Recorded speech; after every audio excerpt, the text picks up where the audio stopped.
আমার বাসায় কে কে ঘুরতে আসলো আর আমরা সবাই মিলে রাজশাহীর কোথায় কোথায় ঘুরতে গেলাম সেটা নিয়েই থাকছে আজকের ছোট্ট ব্লগ। হ্যালো এভরিওয়ান, আসসালামু আলাইকুম। কেমন আছেন সবাই? অনেকগুলো বছর পর মনে হয় আজকে আমি একটা লং ভিডিও নিয়ে আসলাম। আশা করি সবাই সাথেই থাকবেন। আজকে আমার বাসাতে আমার পরিবারের সব আপনজনগুলো চলে এসেছিল। আর সবার আগে এসেছিল আমার ভাই আর ভাতিজা। যেহেতু তারা মোটরসাইকেল নিয়ে এসেছিল তাই তারা একটু আগে চলে এসেছিল। আর বাড়ির অন্যান্য সদস্যরা যেহেতু অন্য একটা গাড়ি রিজার্ভ করে নিয়ে আসছে তাই তাদের একটু লেট হয়ে গিয়েছিল। তারপর বাড়ির সবাই যখন চলে আসে তখন মনে হচ্ছিল যেন চাঁদের হাট বসেছে আমার বাসাতে। আমার বাবা মা ভাই বোন ভাবি বোনের যা খালাতো ভাই সবাই চলে এসেছিল। মোট কথায় আমার সবগুলো আপনজনই চলে এসেছিল। আর তারা আসার পর থেকে এমন বৃষ্টি শুরু হয়েছিল, দেন বিকালবেলা একটু বৃষ্টি থামলে আমরা সবাই মিলে ছাদে গিয়েছিলাম। আর ছাদে গিয়ে বাচ্চারা সবাই এত মজা করছিল, দৌড়াদৌড়ি করছিল, খেলাধুলা করছিল। আর এটা দেখে আমার বোনের ছোট্ট ছেলে আমাদের নাহিক সোনা মনে মনে ভাবছিল সবাই নিচে খেলাধুলা করছে কিন্তু আমাকে কেন কোলে নিয়ে রেখেছে, আমাকে কেন নামতে দিচ্ছে না।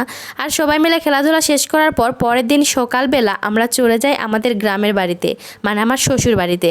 আমার শ্বশুর বাড়িতে যাওয়ার পর সব বাচ্চা কাচ্চারা এভাবে আনন্দ করছিল। আর অন্যদিকে আমি আমার শাশুড়ির সাথে রান্নাবান্না বা অন্যান্য কাজে হেল্প করেছিলাম, যেহেতু এতগুলো মানুষ এসেছে, এতগুলো আয়োজন করতে হচ্ছে। তো তারপর গ্রামের বাড়িতে থাকার পর সেখানে সারাদিন সবাই আনন্দ করে, ঘোরাফেরা করে, খাওয়া দাওয়া করে। আর সেখান থেকে আমরা আবার রাতে ব্যাক করি রাজশাহীতে, কারণ পরের দিন সকালে আমরা আবার সবাই মিলে চলে গিয়েছিলাম রাজশাহী শহরে ঘুরতে। রাজশাহী শহরে যাওয়ার পর ভাবলাম কোথায় আগে যাওয়া যায়, তাই ভাবলাম যে চিড়িয়াখানাতেই যাই। কিন্তু চিড়িয়াখানা এখন আর চিড়িয়াখানা নেই, এটা হয়ে গেছে একটা উদ্যান। কারণ নামের চিড়িয়াখানা হইলেও এখানে এখন আর একটাও পশু নাই। আর এইদিকে আমার আব্বার গায়ে অনেক জ্বর ছিল, তাই আবার আব্বা এখানে বেঞ্চে বসে রেস্ট করছিল। অন্যদিকে নাহিকও কিন্তু তার নানুর কোলে মাথা রেখে খুব আরামে শুয়ে বসে সময় কাটাচ্ছিল। আর এইদিকে মাহির, জিহান, তারপর নুসাইবা সবাই মিলে এত মজা করছিল। যেহেতু জায়গাটা অনেক ফাঁকা আর অনেক সুন্দর জায়গা, তাই বাচ্চা কাচ্চারা দৌড়াদৌড়ি খেলাধুলা করছিল। এদিকে মাহির কিন্তু কাঠবিড়ালি খুঁজতেছিল, যদিও সে যখনই যাচ্ছে কাঠবিড়ালিটা পালিয়ে যাচ্ছে। আর সে মাহির যখন সরে আসছে ওই যে কাঠবিড়ালি তখন সুন্দর করে বের হয়ে যাচ্ছে আর মাহির কাঠবিড়ালিকে ধরতে যাচ্ছে। তার কিছুক্ষণ পর কিন্তু এখানে খুবই একটা সুন্দর জিনিস দেখলাম, সেটা হচ্ছে মিষ্টি কুমড়ার উপরে দুইটা কাঁচামরিচ বললে ভুল হবে, একটা হচ্ছে লাল মরিচ, একটা কাঁচামরিচ। আর একদিকে মাহির আর একদিকে নুসাইবা দুইজন কিন্তু বসেছিল।